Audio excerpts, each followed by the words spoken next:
제가 지금 조금 전에 읽어드린 내용을 잘 이해하시겠습니까? 잘 이해하시는 분은 나와서 설교해도 될 것 같습니다. 문장이 결코 쉽지 않은 문장이죠. 오늘 말씀을 통해서 이 문장이, 이 내용이 무엇을 말씀하시는지 잘 깨달을 수 있으시면 좋겠습니다.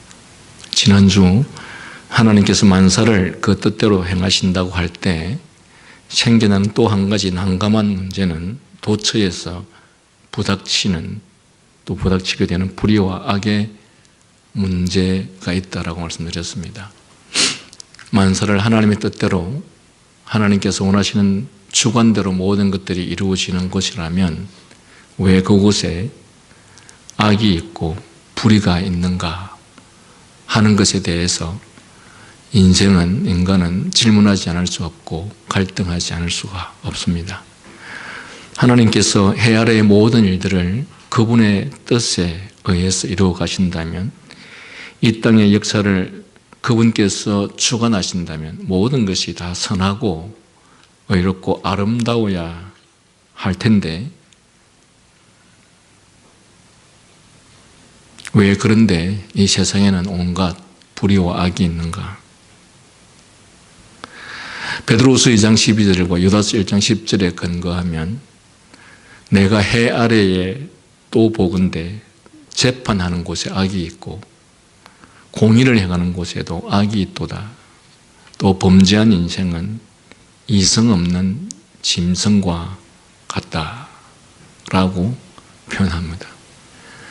여러분, 이 말씀은 성경 말씀이죠. 그런데 인간이 어느 시대에 어느 상황에서 스스로 철저하게 완전하게 선한 판단을 할 수 있는가? 지난주에도 말씀드렸지만 하나님께서 주권적으로 역사하셔서 그가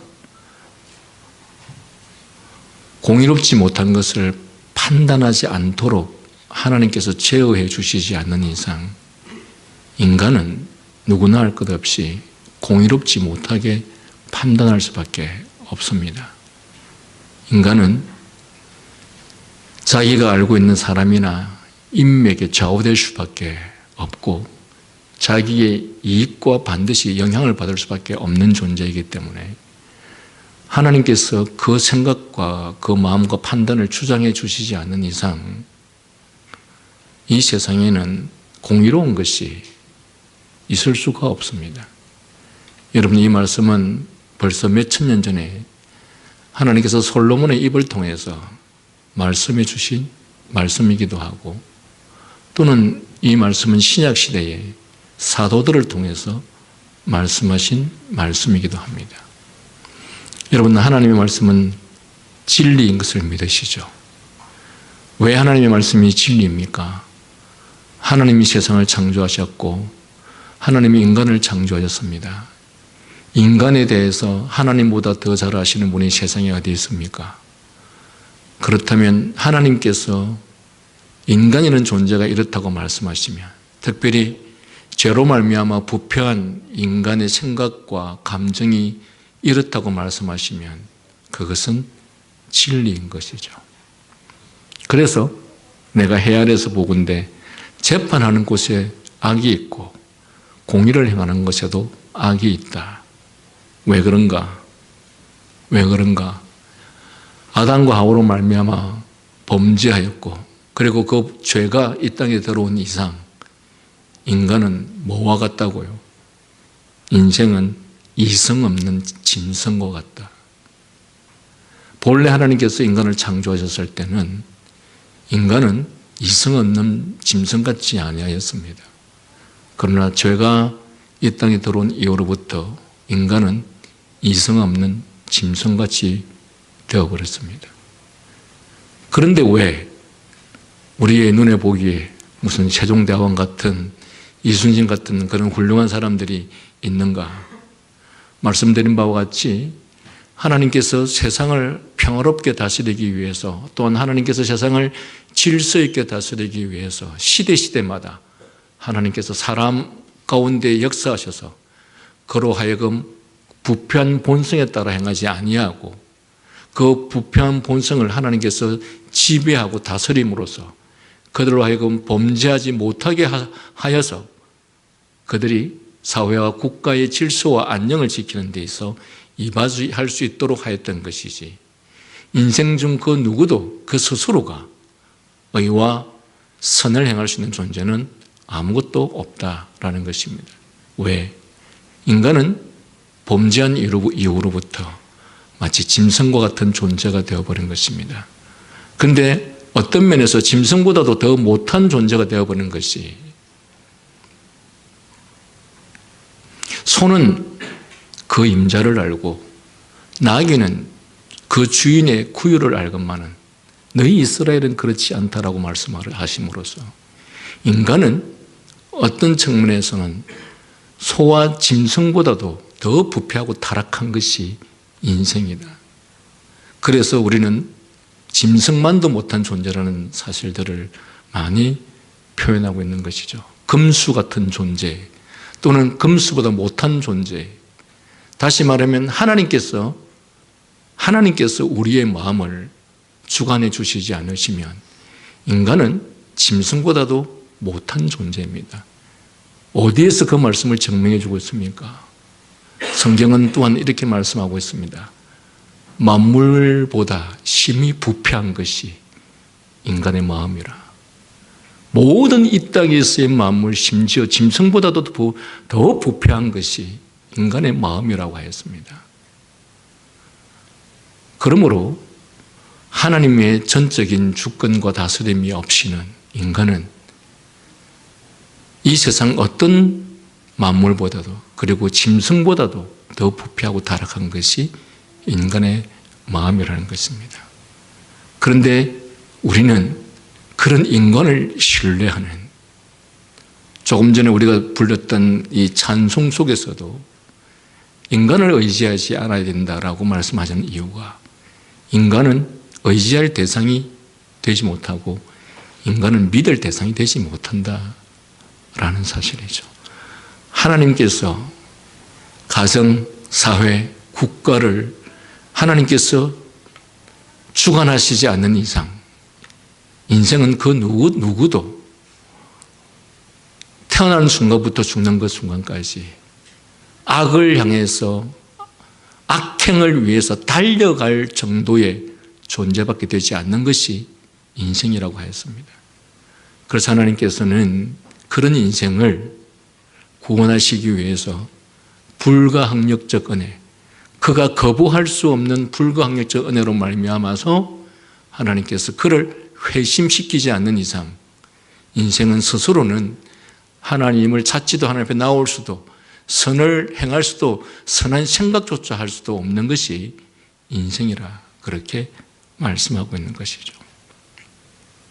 그래서 하나님께서 모든 것들을 다 주관하시지만 실제로 우리가 경험하는 현실은 이와 다른 것을, 즉 공의가 있어야 할 자리에 악과 불의가 존재하는 현실을 어떻게 설명하며 이런 현실에 대해 누가 책임을 져야 할 것인가 묻지 않을 수 없다라고 말씀 나누었습니다.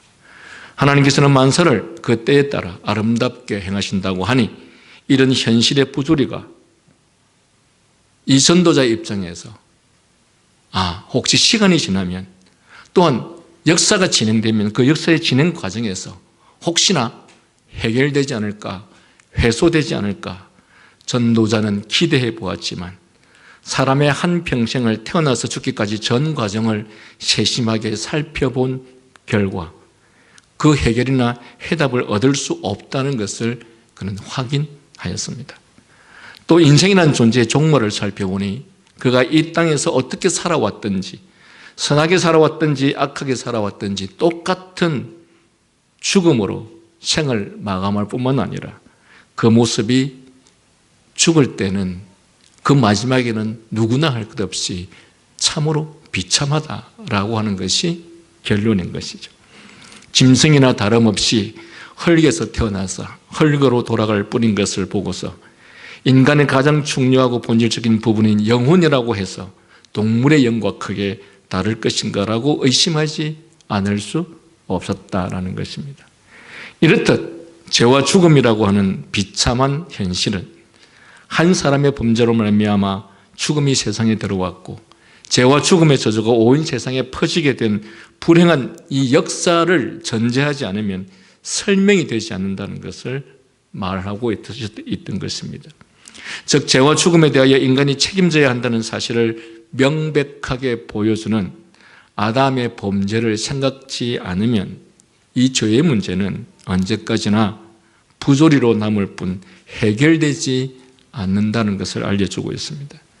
그리고 우리의 시선을 이 땅의 역사에 국한시킬 경우에는 해결책이 없다는 것을 다시 알려주는 것입니다.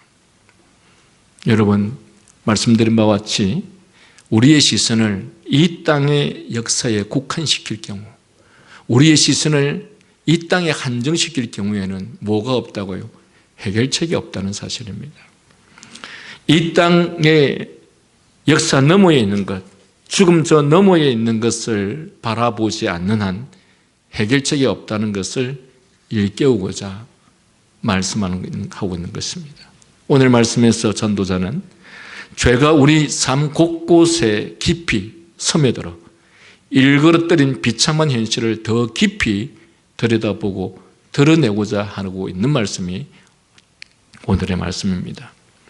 먼저 사람이 사람과 더불어 살아가는 모습, 우리가 이웃과 날마다 부딪히며 살아가는 모습을 우리들에게 제시하고 있는데, 말씀을 보니 내가 다시 해 아래에서 행하는 모든 학대를 살펴보았도다. 학대받는 자들의 눈물이로다. 그런데 그 눈물을 흘리는 학대받는 자들을 위로하는 자가 없도다. 그들을 학대하는 자들의 손에는 권세가 있지만, 그러나 학대당하는 그들에게는 위로자가 없도다. 그러므로 나는 아직 살아있는 산 자들보다 죽은 지 오랜 죽은 자들을 더 복되다 하였으며, 이 둘보다도 아직 출생하지 아니하여 해 아래에서 행하는 악을 보지 못한 자가 더 복되도다 하였노라. 제가 지난주에 말씀을 나누면서 그리스도인의 죽음은 결국 불행이 아니라고 하였습니다. 왜냐하면 그리스도인의 죽음은 죽는 그 순간 천국이라고 하는 문을 들어서는 순간이고 진정한 복락을 누리는 그 순간이기 때문에 진정한 그리스도인의 죽음은 그 자체가 복이라고 하였습니다. 그랬었을 때 그 그리스도인이 늙어서 죽느냐, 젊어서 죽느냐, 어린아이 때 죽느냐, 아니 오히려 어미의 뱃속에 있을 때 죽는 것이 더 복되다라고 하는 것입니다. 왜? 그가 악을 보지 않을 뿐만 아니라 그가 이 땅에서의 온갖 수고와 슬픔을 보지 않을 뿐만 아니라 곧바로 영원한 하나님의 나라, 영원한 천국으로 입성하기 때문에 그렇다라는 것입니다. 어쨌거나 이렇게 약한 자가 강한 자들로부터 고통을 당하는 현실 속에서 그들을 위로하는 자가 없다라고 하는 이 현실에서 차라리 아직 살아있는 산 자들보다 죽은 자들이 더 낫고 더 복되고, 이 둘보다도 아직 출생하지 아니하여 해 아래에서 행하는 악을 보지 못한 자가 오히려 더 복되다라고 말하고 있는 것입니다. 본래 사람은 이웃과 더불어 사랑하는 가운데 서로 돕고 의지하는 가운데 살아가도록 그렇게 지음을 받았습니다. 그러나 우리가 겪고 있는 현실은 이와 정반대입니다. 오히려 서로 짓밟고 빼앗고 다툼으로 나를 지새는 것이 현실입니다. 본래 힘 있는 자들은 약한 자를 돌보게 되어 있습니다. 권세라고 하는 것, 권위라고 하는 것은 그와 더불어서 힘이 동반되기 때문에 그 힘이 있는 자가 왜 힘이 있는 자냐? 왜 하나님께서 어떤 사람에게 권세, 권력, 힘을 주셨느냐? 그것은 약한 자를 돌보게 하기 위해서입니다.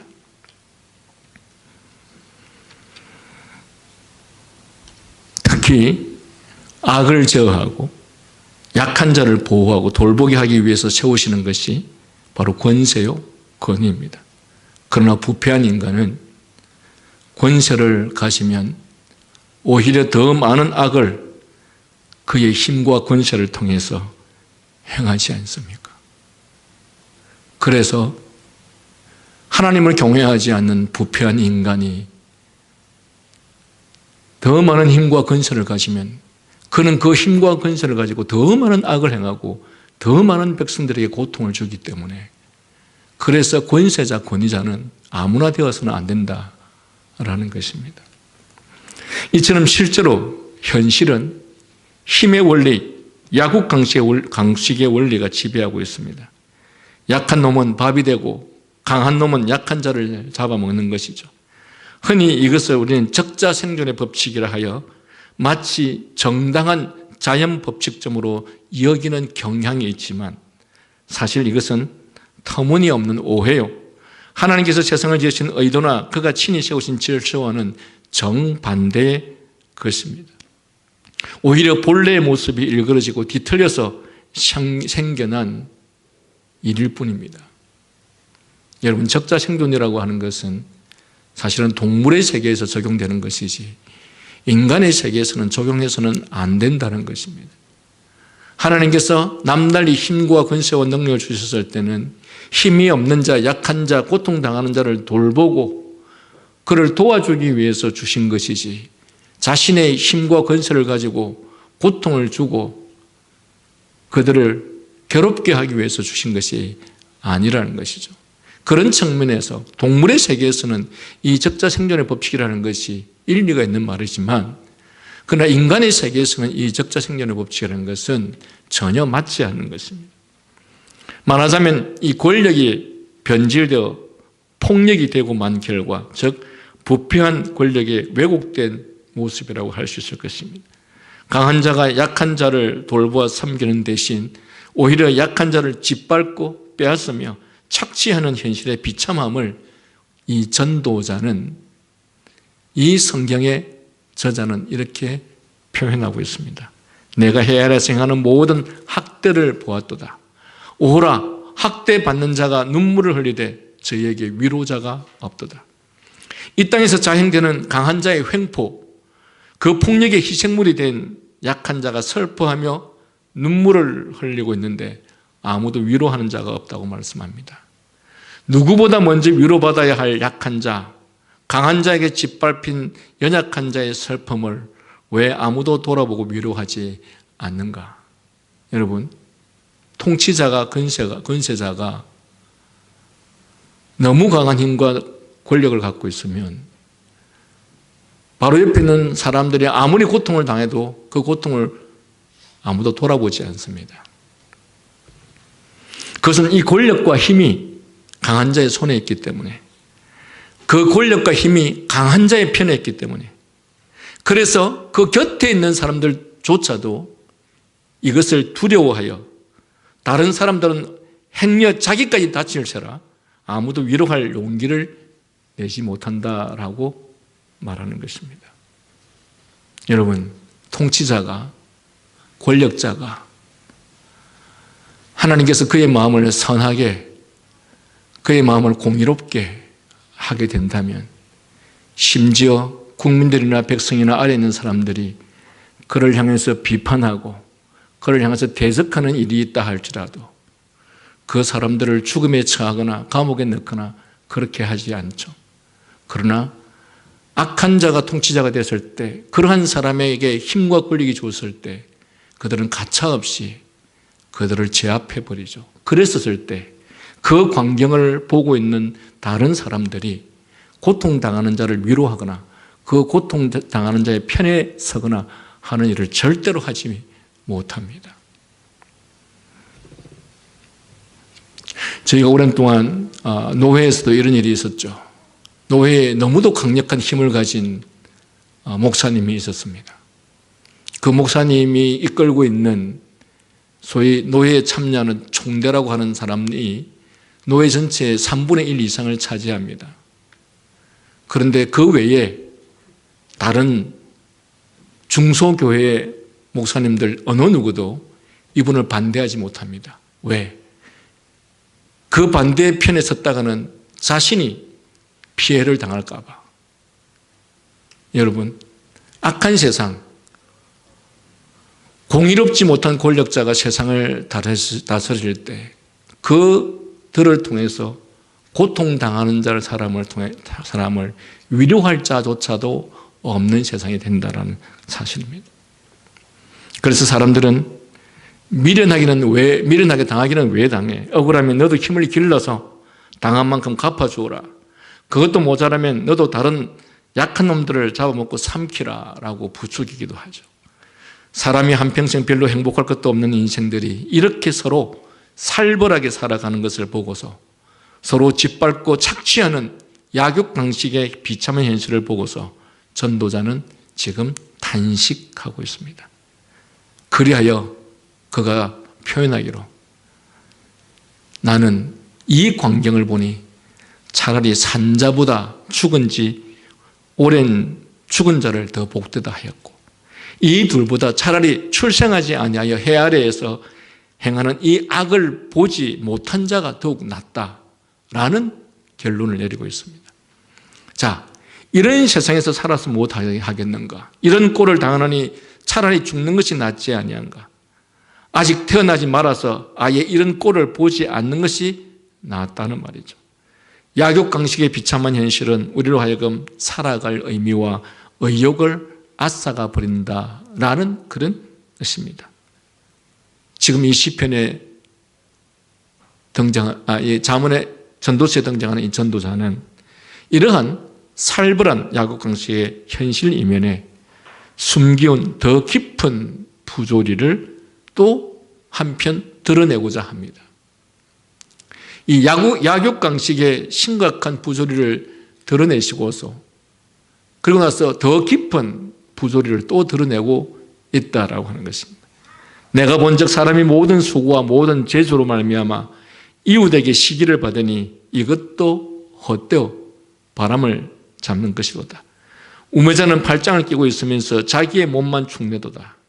두 손에 가득하고 수고하며 바람을 잡는 것보다 한 손에만 가득하고 평온함이 더 나으니라. 이 무슨 말인 것 같습니까? 가장 졸려하는 분에게 제가 질문을 할까요? 이 말이 무슨 말인지. 제가 지금 무슨 내용을 읽었는지 혹시 기억하십니까? 제가 조금 전까지 착각했습니다. 너무 조용해서 말씀을 너무 다 집중해서 듣는 줄 알았는데 가만히 보니까 많은 분들이 졸고 계시네.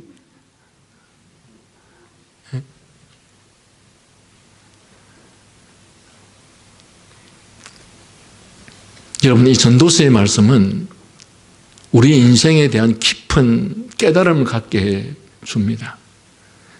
세상에 대해서, 인생에 대해서, 특히 인간이 누군가, 어떤 존재인가 라는 것에 대해서, 인간의 삶에 대해서 깊은 깨달음을 주는 것이 이 전도서의 말씀입니다. 그렇다면 전도서를 잘 깨닫고 이해하는 일은 매우 중요한 것입니다. 제가 다시 한번 읽습니다. 내가 본즉 사람이 모든 수고와 모든 재주로 말미암아 이웃에게 시기를 받으니 이것도 헛되어 바람을 잡는 것이로다. 우매자는 팔짱을 끼고 있으면서 자기의 몸만 축내도다. 두 손에 가득하고 수고하며 바람을 잡는 것보다 한 손에만 가득하고 평온함이 더 나으니라. 무슨 말인 것 같습니까? 여러분, 최소한 오늘 우리가 이 말씀을 들었으면 다음부터 이 말씀을 볼 때마다 이 말씀이 이런 뜻이지 라고 판단할 수 있어야 되지 않겠습니까? 여러분, 이 말씀의 바른 뜻을 보면 이렇습니다. 내가 해 아래에서 사람들이 애써 수고하며 온갖 재주를 다하여 이루는 일들을 보니 그것들은 모두 이웃에 대한 시기심에서 나온 것이라. 사람들이 정말 열심히 일하고 열심히 공부하고 열심히 노력하는데 가만히 살펴보니 이것들이 다 어디로부터 온 것들인가? 어디로부터 출발한 것인가? 가만히 살펴보니 다 시기심에서 나온 것들이라. 그리고 또 하나, 그 뒤에 나오는 말씀. 한 사람이 우매자가 일하지 않고 놀고 게으르며 사는 모습을 보면서 저 사람은 어떻게 저렇게 놀고 겨루면서 살고 있는가라고 비판하는데, 그러나 너희가 이 시기심을 가지고 이렇게 열심히 경쟁심을 가지고 사는 것을 보니 차라리 저 놀고 겨루며 사는 사람보다 오히려 못하다라는 의미에서 그 바로 뒤에 말씀을 예로 들고 있습니다. 자, 다시 한번 이 말씀을 잘 들어보시길 바랍니다. 사람이 죽자 살자 바둥거리며 공부하고 노력하고 애쓰는 것이 모두 사람에 대한 시기심, 즉 다른 사람보다 더 낫고자 하는 경쟁심 때문이라고 지금 말씀하고 있습니다. 왜 그렇게 열심히 살아가는가? 왜 그렇게 열심히 공부하려고 하느냐? 왜 열심히 더 뛰어난 사람이 되려고 하느냐? 그게 과연 무엇을 위해서 하는가? 어떤 사람이 대단한 목표와 포부를 가지고 정말 인류를 위해서 그렇게 하려고 하는가? 아니라는 것입니다. 인간 안에 있는 본성적 시기심과 경쟁심 때문에 사람이 그렇게 산다는 것입니다. 요즘 일반 서민들이 살아가는 세상살의 평균치는 결혼해서 전세로 시작하거나 조금 나은 경우라면 지금까지 애써 모아둔 자금으로 10몇 평짜리 아파트를 장만하고, 남편과 아내가 맞벌이에 나서서 더욱 열심히 일해서 모은 돈으로 몇 년마다 조금씩 평수를 늘려가는 재미로 살아가는 이러한 서민의 평범한 삶도 그 밑바닥에는 다 무엇이 깔려있다? 히터 꺼야 되겠는데요. 제가 너무 설교 방해가 되어서 히터 좀 꺼주십시오.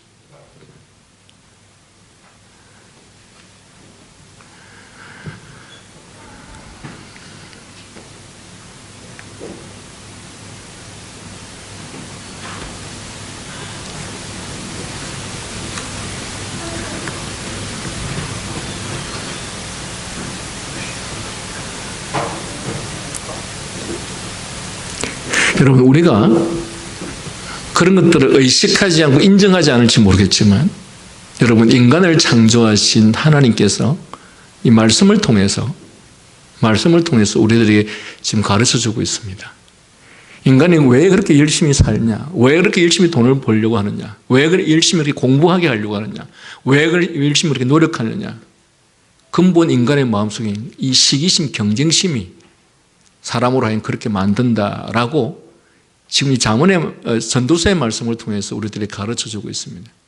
여러분이 인정하지 않을지 모르겠지만, 여러분이 아무리 인정하지 않는다 할지라도 인간을 창조하신, 인간에 대해서 누구보다도 잘 아시는 하나님께서 인간이 왜 이렇게 살아가고 있느냐 했을 때 그 해답에 대해서 말씀하시기를, 인간 안에 있는 경쟁심, 시기심 때문에 모든 것이 이렇게 된다라고 말씀하고 있습니다. 누구는 몇 평짜리에 산대, 누구는 무슨 가구를 새로 장만했대라는 소식을 들으면 우리는 나도 모르게 우리의 마음이 꿈틀거리기 시작합니다. 자존심인지, 아니면 사촌이 논을 사면 배가 아픈 시기심인지, 평소 마음에 숨겨놓고 사는 욕심인지, 여하튼 이러한 심사가 우리 속에서 늘 발동하고 있는 것입니다. 우리가 악착 같은 마음으로 무언가를 이루려고 애쓰는 것에는 거의 예외 없이 나도 남만큼 살겠다는, 아니 다른 사람보다 조금 더 낫게 살겠다는 경쟁심이 자리 잡고 있다는 것입니다. 사실 사람의 한평생은 이런 경쟁심에서 쫓기고 몰리면서 지나가는 것입니다. 철 모르는 두 아이가 사이좋게 지내고 있는데 부모가 은근히 들쑤십니다. 야, 걔하고는 놀지 마라. 옆집 누구가 훨씬 더 낫지 않냐. 그래도 좀 나은 부모는 이렇게 말합니다. 점잖게 너 그애 좀 본받아라. 너는 왜 그 애만 못하니? 너는 뭐가 모자라서 그 애만 더 못하냐? 라는 부모의 핀잔과 부추김 속에서 끊임없이 경쟁심을 불러일으키는 이 부모의 격려와 책망과 그 속에서 우리 모두가 자라온 것입니다. 초등학교 들어가면 그때부터 피곤한 경쟁이 시작됩니다. 누구는 피아노, 누구는 영어회화, 누구는 미술학원, 누구는 학원에 6군데나 다닌대라고 하면서 애보다 부모가 먼저 애가 달아서 행여 내 아이가 다른 집 아이보다 처질까 두려워서 자신도 그렇게 학원을 보냅니다. 중학교, 고등학교 위로 올라갈수록 경쟁은 더욱더 치열해집니다. 특히 대학 입시에 이르게 되면 문자 그대로 거의 죽고 사는 문제인 것처럼 여기면서 심지어 부모들이 거기에 목숨을 겁니다. 평소에는 생전 기도도 안 하는 사람들이 대학 입시 앞에 오면 무슨 40일 금식 기도니 무슨 100일 기도니 그냥 생명을 내걸고 그 아이를 좋은 대학에 한번 입학시켜 보겠다고 목숨을 내거는데 도대체 왜 그렇게 목숨을 내거느냐? 그 근본 마음속에는 이 시기심과 경쟁심이 우리를 그렇게 만든다는 것입니다. 요즘 어디서 굴러왔는지 이 경쟁 원리라는 것이 모든 경영 원칙의 기본 원칙이 되어서 그렇지 않아도 경쟁에 시달려서 이미 파김치가 된 사람들을 무지막지하게 몰아붙이는 것이 바로 이 경쟁 원리라는 것입니다. 사실 사람이 스스로 만족하면서 살기 위해서라면 그다지 많은 것이 필요하지 않습니다. 굶지 않고 헐벗지 않고 저녁이면 돌아가서 지친 몸 누울 곳이 있으면 그저 만족스럽게 살 수 있는 것이 인생입니다. 지난주 우리가 말씀 나눈 것처럼 하나님 없는 인생에서 사람이나 동물이나 죽어서 흙으로 돌아가는 것에 차이가 없음을 보면 인생이란 도대체 무엇인가 하고 돌이켜보게 되는데 성경이 자족하는 삶, 만족할 줄 아는 삶을 권하되 먹을 것이 있고 입을 것이 있으면 족한 줄로 알라고 하신 이 말씀은 단지 무조건 궁핍한 생활을 면하라고 강요하는 것이 아니라 그 많은 이유가 있다는 것입니다. 그 뜻인즉 부자라고 해서 하루에 10끼를 먹고 사는 것도 아니고 집 10채를 가졌다고 해서 밤마다 일일이 돌아다니면서 이 집 저 집 옮겨다니면서 자는 것도 아니고 즉 사람이 부족함 없이 사는 데는 그리 많은 것이 필요치 않다라는 것이죠. 그런데도 왜 사람들은 자꾸만 더 가지려고 하는 것인가? 왜 모든 것에 그렇게 욕심을 부리는가? 바로 그것은 남보다 낫고자 하는 경쟁심 때문에 이 시기심 때문에 그렇다라는 것입니다. 나보다 한두 걸음 앞서고 한두 차 위에 서기를 원하는 이 욕망과 시기심과 경쟁심 때문에 그렇다는 것입니다. 그런데 이런 경쟁심은 사람을 황폐하게 만들어버립니다. 서로 사랑하고 도우며 격려하고 인정하는 여유가 다 사라지게 만들어버려요. 여러분, 그래서 이 경쟁심 때문에 권력가들이 얼마나 치열하게 사람들을 밟고 올라서고 사람들을 매장시키고 사람들을 완전히 아무것도 하지 못하게 만들어버리고 하는 이 모든 것들이 다 왜 그런가? 이 시기심과 경쟁심 때문에 그렇다라는 것이죠. 여러분, 이 시기심과 경쟁심이라는 것은 인간 안에 있는 본성적 죄성입니다. 인간은 나, 너 두 사람밖에 없는데도 거기에서도 내가 너보다 더 낫다라고 하고 싶은 것이 인간입니다. 바로 그 인간 안에 이 시기심과 경쟁심이 다른 사람을 죽여서라도 내가 그 위에 올랐어야 하는 것이죠.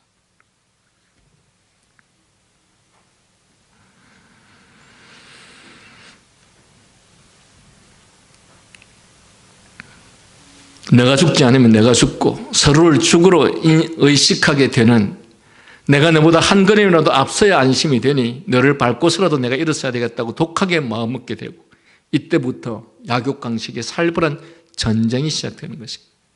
그 결과 한두 사람의 성전을 위하여 수많은 사람들이 희생되고 승리한 자가 걸어가는 길에는 패배하여 쓰러진 사람들의 시체가 절비하게 널려 있게 되는 것이죠.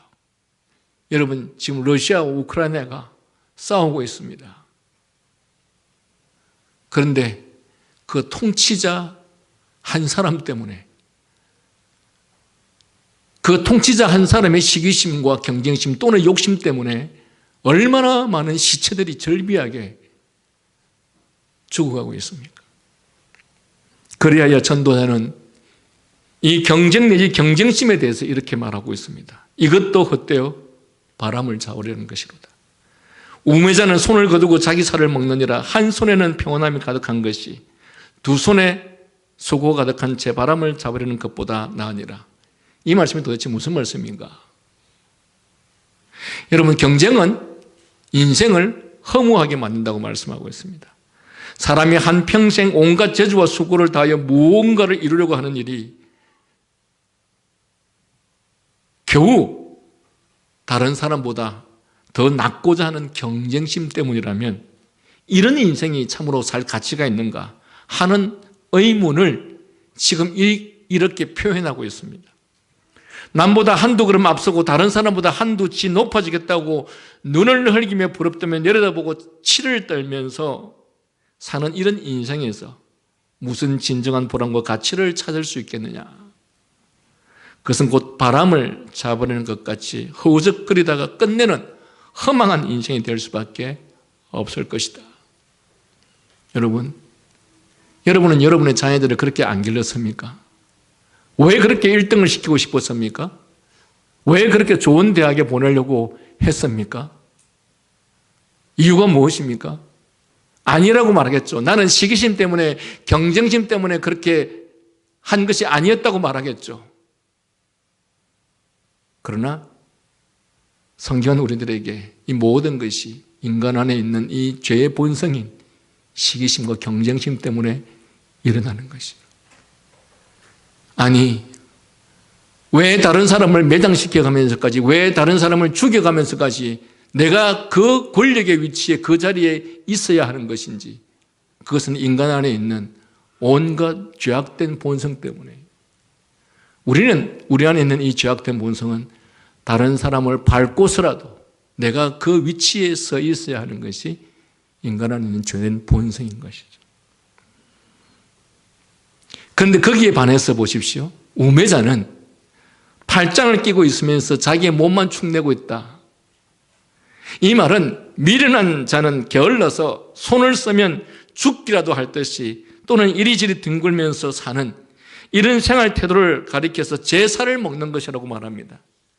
즉 일하지 않으면 제사를 먹고 사는 도리밖에 없을 것이다. 그런데 이러한 삶은 참으로 미련한 짓이라, 미련한 자에게나 어울리는 일이라 할 수 있을 것이다. 하지만 열심히 온갖 재주를 다하여 일을 한다는 것도 결국 그저 남보다 조금 더 낫고자 하는 경쟁심에서 나오는 것이라면 차라리 이런 미련한 자처럼 한 손으로도 편한 것을 붙잡는 편이 양손을 가지고 허망한 헛된 수고로 가득 채우는 것보다 오히려 나을 것이다. 지금 이 내용이 그런 말입니다. 우리는 게으른 자, 수고하지 않는 자, 그래서 자기가 가지고 있던 것들을 다 갉아먹는, 오히려 제사를 갉아먹는 그 사람을 향해서 정말 한심한 놈이다 이렇게 비판할지 모르겠지만, 그런데 차라리 이 사람이 양손을 가지고 자기의 인생 전체를 시기심과 경쟁심을 가지고 그것을 위해서 살아가는 그 사람보다 오히려 차라리 이 사람이 더 낫다라고 말하고 있는 것이에요.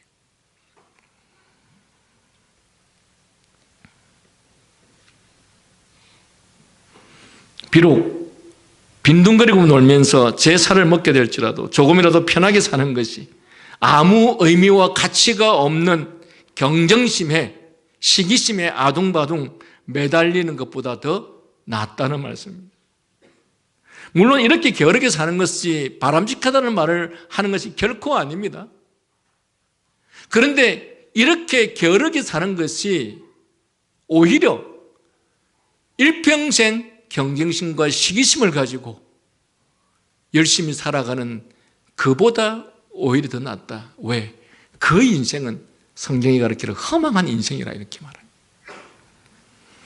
다만 그저 남보다 조금 더 낫게 살고자 하는 인생이 이렇게 허망하다는 말씀입니다.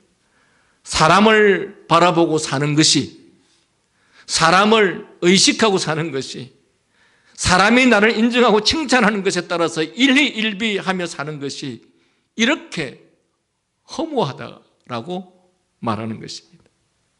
좋은 학교 나와서 좋은 직장 다니는 나를 선망의 눈으로 쳐다보는 시선을 온몸으로 느끼는 즐거움, 멋있는 남편과 아름다운 아내를 만나 가정을 이루고 돈 모아 집 사고 여유가 생기면 좋은 데 찾아다니며 즐기는 삶, 좋은 차 타고 여기저기 다니며 좋은 호텔에 자면서 한가하게 노니는 삶, 맛 좋다는 음식점 찾아다니면서 맛을 즐기며 좋다는 곳 찾아다니는 것이 국내는 물론이요 해외까지 마음대로 여행하는 여유를 부리는 무수 사람들, 이 모든 사람들이 흔히 말하는 대로 남보기에 근사하고 멋있게 사는 인생이라는 것이 사실은 이렇게 허망한 것이다 라고 성경은 우리들에게 말하고 있습니다.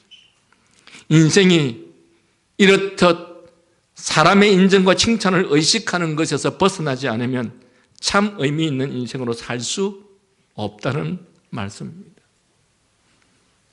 여러분은 남들 앞에 멋있는 삶을 살고 있다고 보이고 싶죠. 그랬을 때 이 멋있는 삶이 무엇입니까? 좋은 차를 타고 다니고 좋은 집을 사고 그리고 높은 학력과 높은 지위를 갖고 높은 권세를 갖고 그리고 여기저기 마음대로 돌아다닐 수 있는 경제적 여유를 가지고 사는 그 모습을 보면서 사람들이 그런 자신들을 부러워하는 것을 보고 그리고 우리는 그 가운데서 우쭐함을 느끼면서 사는 이것. 그런데 성경은 결국 이것을 가지기 위해서, 이것을 이루기 위해서 이 모든 것들이 왜 이런 것들을 굳이 가져서 사람들에게 우쭐대고 싶어 하느냐? 인간 안에 있는 본성적 시기심과 경쟁심 때문에 이렇게 남보다 더 열심히 살고 열심히 더 노력해서 열심히 더 이루어서 그렇게 보이고 싶어 하는, 그러나 성경은 이 모든 것들을 허무한 것이라고 말하는 것입니다.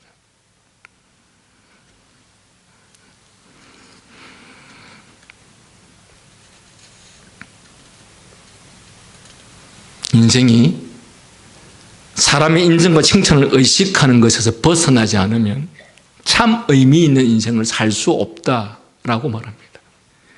내 인생에 대한 진정한 만족과 기쁨은 사람 안에 있는 것이 아닙니다. 사람 저 너머에 있습니다. 또한 내 인생의 진정한 만족과 기쁨은 사람을 통해서 오는 것이 아니라 사람 저 너머에서 오기 때문에 그렇습니다. 즉 사람에게서가 아니라 사람이 아닌 다른 곳에서 온다는 것입니다. 무엇이?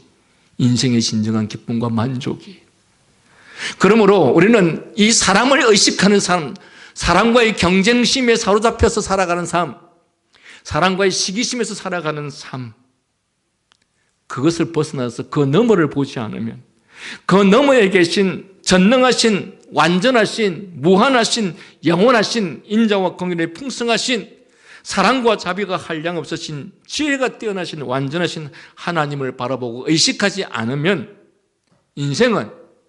인간은, 사람은 절대로 의미 있게 살 수 없다는 뜻입니다. 하나님 안에서 인간의 참된 삶의 목적을 발견하지 않으면 우리 인생은 의미를 잃어버리게 되어 있다는 것입니다.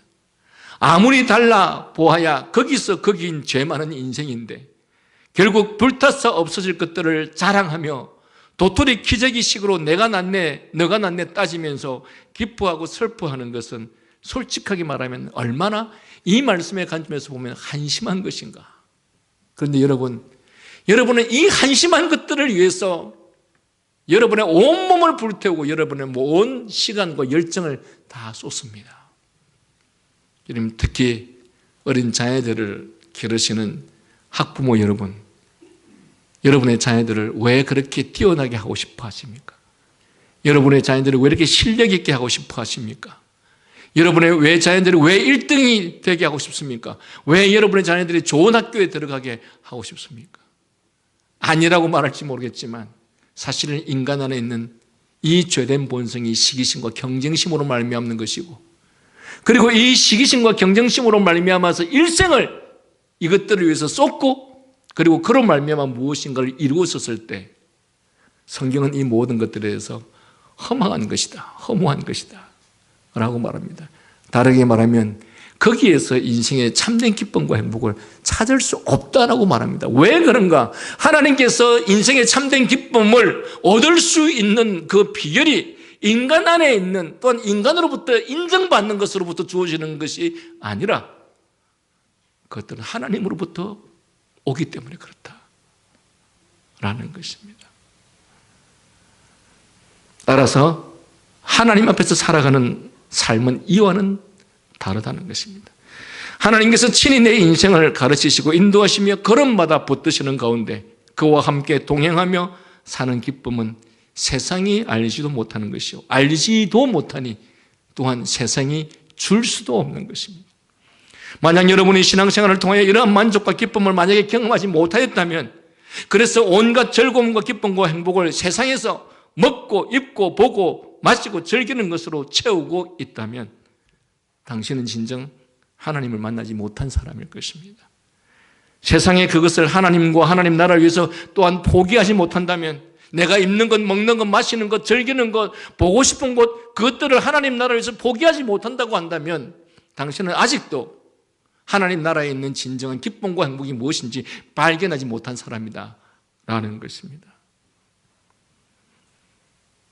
여러분은 하나님의 뜻을 따라 모든 사람을 오히려 섬김으로써 누리는 만족과 기쁨을, 나를 오히려 내어주어서 약하고 가난한 자를 부유하게 하는 섬김의 기쁨을, 그 기쁨을 가지면서 살아가고 있습니까? 아니면 내가 그 모든 것들을 누리는 것으로 기뻐하며 만족하며 살아가고 있습니다. 항상 남보다 더 많이 소유하여 풍족하게 살면 다른 사람보다 높이 되어 섬김받기만을 좋아하고 원하는 세상, 그런 사람들은 결코 이해하지 못하는 것이 바로 그런 기쁨이 성경은 우리에게 말하기를 하나님 안에 있다라고 말합니다.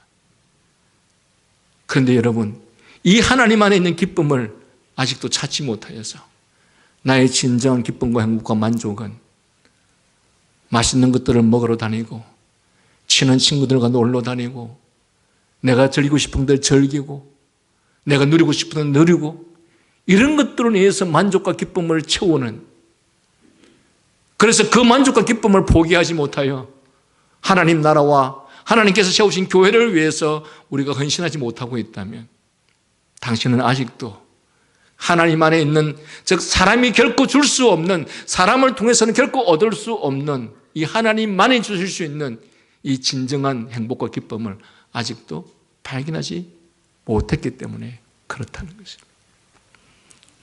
성경에 등장한 모든 믿음의 사람들은 그들은 하나님을 발견하고서, 특별히 사도 바울의 고백에 의하면 이 세상 사람들이 추구하는 그 모든 것들을 이제는 자신은 배설물로 여기게 되었다. 우리 주님을 만나는 기쁨과 주님 안에서 얻는 가치와 행복보다 더 큰 것이 없다라는 것을 발견하였기 때문에, 그래서 그 사람은 이 세상 사람들이 추구하는 권력과 권세와 지위와 명예와 부와 이 모든 것들을 오히려 뒤로 한 채 오직 일생을 하나님 나라를 위해서 헌신할 수 있었고, 그리고 그것이 그에게 있어서 불행이 아니었고 그것이 그의 기쁨이었고 즐거움이었고 행복이었습니다. 그리고 이 잠깐의 세월을 보내고 나면 하나님께서 그에게 영원한 하나님의 나라, 영원히 사라지지 않은 하나님 나라, 영원한 천국을 그에게 예비되어 있었기 때문에 그런 이 땅에서의 하나님을 위한 고난과 시련이 결코 그에게 고통이 아니었던 것입니다. 우리가 그렇지 않습니까? 진정 사랑하는 대상을 위해서 하는 모든 수고는 그에게 슬픔과 고통이 아닙니다. 진정 사랑하는 대상을 위해서 수고하는 그 모든 수고는 오히려 그에게 기쁨이요 즐거움이요 행복인 것이죠. 하나님 안에서 진정 기쁨을 발견한 사람은 하나님을 위해서 모든 것들을 포기할 수 있다는, 역으로 온갖 시기심과 경쟁심으로 말미암아 비롯되어진 것에 대한 삶의 결과들은 결국은 우리를 허무하게 허망하게 만들 것이라고 말씀하십니다. 이 말씀을 잘 기억하셔서 여러분의 삶과 남은 인생에 귀한 깨달음과 도움이 될 수 있기를 바라겠습니다. 기도하겠습니다.